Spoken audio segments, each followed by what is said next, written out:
Hey everyone, good morning. It's Melissa here at the Success in Life and Leadership, and I'm bringing you another Tuesday free training because it just really excites me when I'm able to share what I know that can support you on your journey. So if you're not quite ready to invest in the coach, which I highly recommend, but if you're just looking for little breadcrumbs to lead you along the way, this is where you're going to find it. Last month in November, we talked about habits. Excuse me, habits. And, all of that was helping you to really create habits that were going to move you along in your business and in your life. And then this month of December, we've been talking about different things such as how to prepare your mind for success, practical practices to avoid procrastination. And today we're going to talk about systems for your day to day. And then we're going to finish up the month next Tuesday on creating a successful launch in 2022. And the launch is whether you're launching a new business, a new career, a new lifestyle. I'm going to help you get there so that you can get rapid results and you won't feel like you're stuck and stalled when the motivation runs out. But today I want to just let you know, I'm Melissa Kirkpatrick, the business and life coach that maybe you've been seeking and you didn't know until today. And if that's the case, I want to offer you a free conversation either in my inbox or get on my calendar. I think that you're going to recognize that the value that I bring to anyone who says yes to themselves to get the support and direction that they need is definitely an investment that they are not going to be disappointed in. And once you invest in yourself, you can never take that back.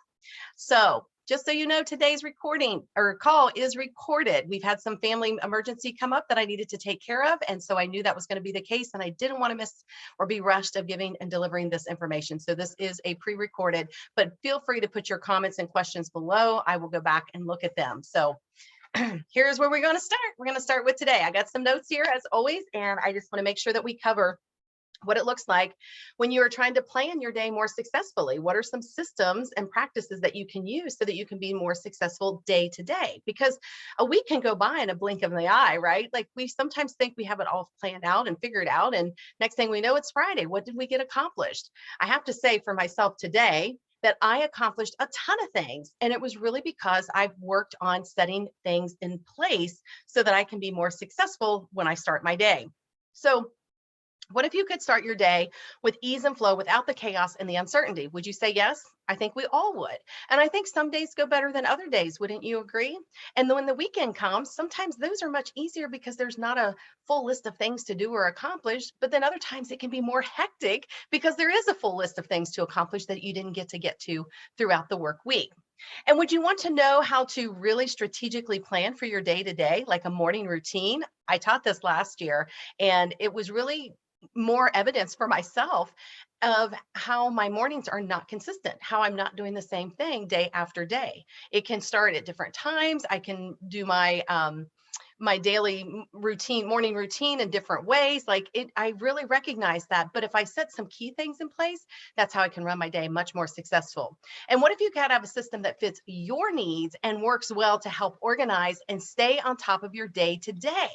This is you. This is all about you. There's so many systems and calendars and recommendations, and this is how high performance people do it, and this is how the seven-figure people do it. But I want it to be you. I want you to land on something that is strictly you created it for yourself, and that way you will stay committed and hold yourself accountable. Because if it's something you want to do, you're going to be more apt to do it instead of someone saying you should do this and this is how you should do it, and if you don't, you're not going to be successful.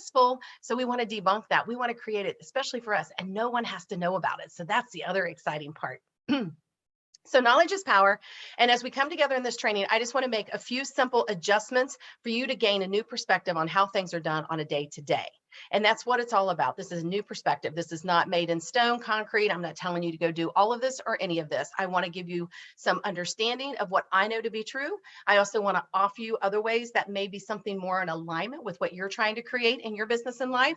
And then from there, we just start playing with the strategies, and hopefully we will land on one that's successful and is a game changer on this particular day moving forward and into the new year.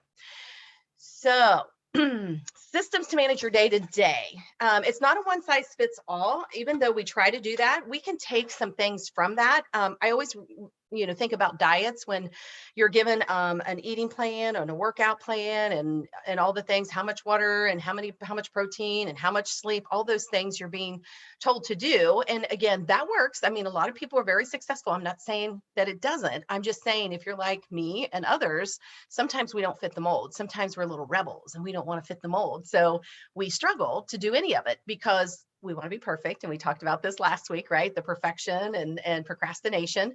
It's all about that mindset of, who do I think I am in this moment and who do I want to behave as in this moment? And it really boils down to, it works for other people, but it's not going to work for me. I know sometimes when I hear that, if I can do it, you can do it too. It's like, no, that doesn't necessarily hold true, because we're different people on different walks of life on a different journey. So it's us deciding, what is it that will work for me? That worked for her or him, and that's great. But what pieces can I pull from that, or what other offering can I receive in exchange for that? So, okay. So as I said, you don't necessarily have to follow what everybody else is doing, but there are little pieces that you can pull out or take away from it. And I think that's probably been one of my best awarenesses this past year as I was evaluating my health and wellness. My one client, Emily, is always talking about that small first change, just that small change that you can do. What does that look like?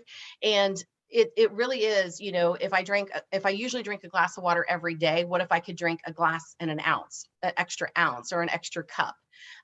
If I normally park at the front of the building to walk in, maybe I park at the back of the parking lot in order to have a longer walk, like just those little small things. What I took away on my journey this year was a couple of things: progress over perfection, which made a lot of sense to me, because even though, I ate salads all day, but then I ended the night with a big piece of cake or something, it's progress over perfection, because otherwise I would have been eating crap all day and also the cake. The other thing is when I learned about the 80-20 rule. So if 80% of the time I can have these good habits, whether it's food habits, work habits, mindset habits, as long as 80% I'm on, then the other 20%, there's some wiggle room, there's some grace, there's some ability to just be not beating yourself up for that 20%. If that's built in, that's built in. And then, just the importance of different things, having more protein in my diet, or having more water in my diet, or just moving a little something, 10 jumping jacks, or, something that is going to give me that. So what I am saying from all of that is I didn't follow the program. I tried to follow it faithfully. I did not keep off what I'd lost. But I took some new tools in my toolkit. So each time I work on my health and wellness, I have some more things that I can explore and play with. Not that I'm going to be perfect, because it's awkward before it's elegant. So I know perfectionism is not going to be solid every time. It's just procrastination in disguise. So if every day I can make a better choice, that one small change, then I know that I can make things better for me in my decision. I mean, how many times have I been on a diet, and anytime I'm around, a friend, family member, they're always like, "Oh, you can't eat that. You're on the diet, aren't you?" And that was the worst thing that they could say to you, because one, it was almost shameful. Like, they're shaming you for being on a diet and not respecting the fact you want to take care of your health. But it becomes exhausting when people are eating pizza and you're eating the salad, or they're drinking a beer and you're drinking water. It's all of those things. So it shows up in all areas of your life. I talk about how you do one things, how you do all things. And this is no different, because it is about you. Everything you need to know is inside of you. And if you get on your butt and listen, you will find and discover new ways about yourself that maybe you didn't even know existed. So when we talk about systems for our day to day, it's not just the to-do list, the making the coffee, the taking the dog for the walk. It's about everything about who are you becoming? Because remember, you can't get there from here, because you've got to be a different person, and making those adjustments and having that conscious awareness so that you can really align with this version of the person that has these systems that can manage their day to day. So let's go through some of these things that have been talked about in starting your day. So again, take away what you need, let go of what you don't, and we'll go from there. I do want to remind you that this is a private group where I share these trainings. So if you know anyone that would love to be a part of this and receive this, be sure to tag them, send them a message, invite them to be a part of this group so we can let them in. Otherwise, being able to find this group, it's a little tricky because it is a private group, but I really know the value here. I'm going to keep giving you this value. Things are changing in my life and in my coaching and in my world. And this has just been the start of it from a couple of months ago. And if some of you are following me, you saw the post where my TV promotions have been launched with Local 12 and Cincinnati Refined. So that's exciting stuff. I also have several corporate opportunities coming up in the new year to do motivational speaking and training. I just did one for Humana not too long ago. So that's the kind of thing I want you to watch me as I grow and expand in my business, because I know that old saying, I want what she's having. Well, that was me at one time, and everything that I've asked for that I saw others doing, and I want to have that, I'm starting to check those off of my vision board and start checking those off of things that I want. And now I'm upping my game. So stay tuned for more of that. Get in here, have the conversation with me, do the one-on-one, whatever that looks like. And also remember, January the 6th, we have a workshop from noon to 1, and it's on the New Year Elevated You in 2022. So I hope you'll be a part of that as well. All right, so back to ways that you can have more success in your day-to-day, some systems. So if you talk about time management, one of the big things is sticking to a 15-minute rule. Womack is the person that recommends this, is organizing your workday into 15-minute chunks. Now, I get it. I think 15 minutes sounds like, well, that's not enough time to get anything done. I usually use a half hour when I know I need to stay focused and get the thing, at least get started, whether it's cleaning my office, whether it's writing content, whether it's in preparation for a story or a workshop or training that I'm doing. So giving yourself those time blocks, and it's just setting that alarm. Now, here's what I added to mine was I put my playlist on Spotify, and I get my external speaker and I crank it up, and I just let that music pulsate through me as I'm cranking things out. It keeps my energy high. It keeps me motivated. Other times I might just light a candle, play some soft music, or I might listen to a podcast. But the whole thing is I set the tone for my work area. So when that music comes on jamming, I know that's production, that's creative time. When the candle's lit and there's softer music, I know this is tapping into more of my inner knowingness. What do I need to know? What do I need to offer? What do I need to say? So think about that as a start.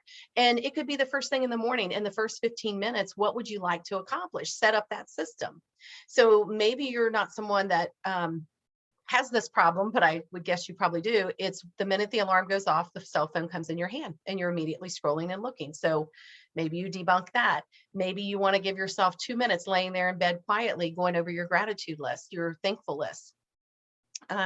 Maybe you give yourself 10 minutes to use the bathroom, brush your teeth, comb your hair, put your makeup on, whatever, get dressed. Like, what is the routine you want to establish? Because that's the thing, habits are formed. And the more we do something routinely, the easier it is to follow. So even when you go on vacation or you're called away for a business trip, you're still going to have these routines that you establish. So the system gives you that day-to-day comfort of knowing and telling others, for the first 30 minutes when I get up, it's me time. And you know what you do. Nobody else has to know that. But I think a lot of people would be envious if, oh, it's your time. Yeah. And maybe I get up at 5 or 5:30 or 6, whatever that looks like. But it's really about you setting that time restriction and figuring out how you're going to use that time. And you can use that throughout your day and even at the end of the day. My makeup consultant was talking about, I always talk about, man, I always hate that when it's time to go to bed and I haven't taken my makeup off. And she said, well, why don't you take it off when you're done for the day? Like when you go in and put on your pajamas or your sleeping clothes or your lounging clothes, take it off then, because once you do that, you pretty much have said, I'm done for the day. So you don't need your makeup on. And it's like, that's a good idea. So little tips and tricks, tweaks might be great for everyone. Am I doing that now? No, but I think about it every time I'm about ready to collapse into bed and I think I've not taken my makeup off, or I'm like, heck with it. I'm just going to sleep with the makeup on. And then I wake up with old black eyes and everything. Okay. The other thing is know when you're done. Now, this one was one that kind of aligned to the 15-minute rule or the 30-minute rule, like know when you're done. But this is a little more about, don't force yourself to keep doing things that you don't want to be doing. If you're done, you're done. So if you come in your office and you decided you were going to work 3 or 4 hours and you was going to bust out content and do social media, but you're just not getting anywhere, maybe you're done. Maybe you need to give yourself permission to say, you know what, I'll come back to this tomorrow. I'll make a to-do list of what I wanted to do today and didn't get to, but I do want to make sure that I'm done, because we are not productive if we are in a done state of mind. If you're done, you're done. What is that saying? I'm done. Stick a fork in me. How about identify things that need immediate attention? So setting up a system like the night before, there's certain things that you need to have immediate attention. Today, I had a list of 5 things that I knew I needed to get done today, because tomorrow on Tuesday, which I said this is pre-recorded, on Tuesday, I have other things that are not in my control, and I'm afraid that the time is going to get lost. And thus I said, you know what, I'm going to pre-record this because I don't want to miss this opportunity to share this, and I don't want to rush to be able to do it. So that opened up more time for me tomorrow. So from 7:30 until 12:30, with some family matters in between there, not knowing how long it's going to take, I'm able to do that now because this recording has been taken care of at 11:15 for you to still get this important information and this message. So there's a great example of how I was able to use my systems in order to make this work for me to have peace of mind as I take care of my day and my other appointments. The other thing is, when we talk about structures and systems for your day to day, and I would love to know what those are. Drop those in the comments. Let me know something that you found that was like genius, that you wish you had known sooner, or maybe there's something you do on a day-to-day basis that you would love to share with us, because sharing with others, there are a lot of things that a lot of us do that work for us, and even though I said we may not be very successful at using them, we still need to know about them. So be sure to share those in the comments. But when we talk about like our time, again, because this is all about time management, when we're working like from home, I think that was a big challenge for a lot of people through the pandemic and having to be shut down and be in your home environment. And it was like a whole new world, because now instead of only being there a few hours before you went to bed and got up and went to work all over again, now you're there all day long, and you see the cobwebs and you see the mess and you see the room that you wanted to remodel. And if you have children, you have that going on, trying to homeschool, and then the animals are constantly wanting your attention because they don't know why you're there all day now, but they kind of like it. So it's all of those things that when we're running a home-based business or running our business from home, there's also ways to systematically get your day to day more structured, more in a system. So plotting out your schedule, I think that was probably one of the biggest things I had to learn, was my day starts and ends at a certain time, and then I'm going to set, Friday, Saturdays, and Sundays I'm closed. That was a hard thing to do, but it's not that I don't do things for my business Friday, Saturday, and Sunday, and it's not that I don't do appointments on those days. It just gave me the freedom to block out that time so that I could be more diligent about scheduling Monday through Thursday. I actually got more done. I actually got a good flow of how my days ran Monday through Thursday, because I wanted the weekend off, just like when I worked for corporate, right? I wanted the weekends off. So the reason I say that is when you put yourself in a place where plotting out your schedule, you start seeing those things. Just like when you work the 9 to 5 and you punch the time clock, when your lunch is, what time you're supposed to be there, when you can or can't take a break, and what time the end of the day is. So do the same when you're working from home or any other thing that you're trying to complete or do. Make sure that you have a plan and plot it out. Designate space where you're going to do certain things. So if you're going to journal, do that in a different place in the house. Don't do it at your desk. Don't do it at the table that you eat at. Eat at the same place during the day. Your office space, set it up as an office. Your bedroom, treat it like a sanctuary, that what all goes in there is love, light, peace, because when you sleep in that room for 8 hours, you want to have good energy in there. Use sage, light candles, use a diffuser with essential oils in it. Like, that's the kind of thing I'm talking about that makes your day a systematic day, the day to day, so it runs easier. So it's not just those physical do A, B, and C. It's about what are the other things that you can incorporate. And even if this is in an office setting, you could do this in your office as well. Certain pictures you want to hang up, certain flowers you want to bring in or plants, certain fragrances that you could use.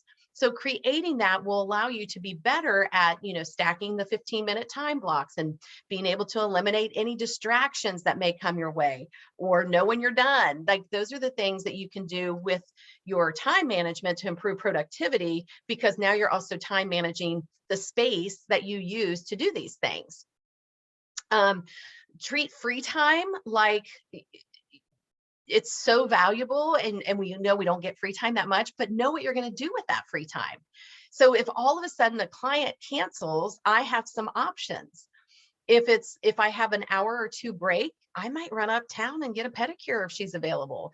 I might go over here and write some content. I may go over here and surf the net. I may go out and watch some TV. I have options available and I know what they are. So it's a matter of, the call got canceled. So what can I do now? And I usually try to keep a list of things that I need to do when I have available or extra time. So think about that, because that'll give you an opportunity to really get in alignment with what it is that you need to do with free time instead of it being wasted. That's a lot like money. Sometimes you come into unexpected money, and if you don't have a plan for the money before it comes in, when it does come in unexpectedly, sometimes we have a hard time knowing what to do with it, and we might spend it on something and go, oh man, I wished I'd have waited because I really wanted that, but I forgot I wanted that, and I already spent it over here. So that's where having that plan, those vision boards, so you know what you need time and money for. So keep that in mind as well. And I think the biggest thing for me is trying to minimize that social media distraction. I know that we all love it, but going in and setting up some parameters, maybe not following certain people or certain things. You have the access to quiet the like the ads and stuff like that. You can do all those kind of things, but there's also a section in there that you can set up as your favorites and actually identify who you want to see in that feed. And you only see those individuals. So I have like one for my family, one for my clients, and then one for the coaches that I follow. So I don't get distracted and going, I've seen the same post 100 times. Why does this keep showing up? Well, it's because somebody keeps commenting on it. So to avoid that, set up those favorites. And I have a video on that. Not sure if I know where that is right offhand, but just ask me if that's something you want to know and I can recreate that really easily. So minimizing those distractions, and then set the boundaries. Not just with other people, that's important, but even with yourself. What are your boundaries? What is it that you're going to be willing to do on the day-to-day to keep your systems in place? What does it look like? Are there things that are non-negotiable, like your 30 minutes to yourself in the morning? Are there things that you are flexible with, but yet you want to stay firm on them? Distractions from other people. How will you set that boundary to say, you know what, I would love to talk about that, but I've got 20 things I need to get done. Can we talk tomorrow? Can I take you to lunch? Could I buy you coffee? Like setting up those systems. And I know it sounds almost kind of funny because we know these things, but systematically, this is how we run everything else. So why not run ourselves in the same manner and our same time? So that's my message for today. I hope that I see some comments in here. Thank you for understanding that this is pre-recorded. I do, like I said, love giving you guys these messages and training. Invite other people. Next week is the 28th. So before that, the Christmas celebrations will be over. So for now, I wish you a Merry Christmas, and I will be talking to you before the new year. But on the 28th, we're going to talk about creating a successful launch into 2022. And, it's not just launching a product, a career, a program, whatever that is, those New Year's resolutions. I want to really get you inspired and encourage you. So be sure to sign up and be ready for that one. Mark it in your calendar now. And again, invite others. And then January 6th is the training on the New Year Elevated You for 2022. Be sure to catch my TV commercials that are happening now. I also visit Cincinnati Refined, and you also can find them on Local 12 under Community, Ask the Expert. And I'm just really excited for this next version, this next level. And I'm looking forward to helping you come along with me. So if you've been hesitating, been on the fence, I encourage you now, make the call, message me, email me. Let's have a conversation and see how we can take you from here to there, getting from stuck to unstoppable. You're here to do great things in the world. I believe that to be true. And sometimes we just need a little extra support, guidance, and accountability. And that's what I want to offer for you. So again, it's Melissa Kirkpatrick, Business Coaching. Thank you for your time. Have an amazing day. And again, Merry Christmas.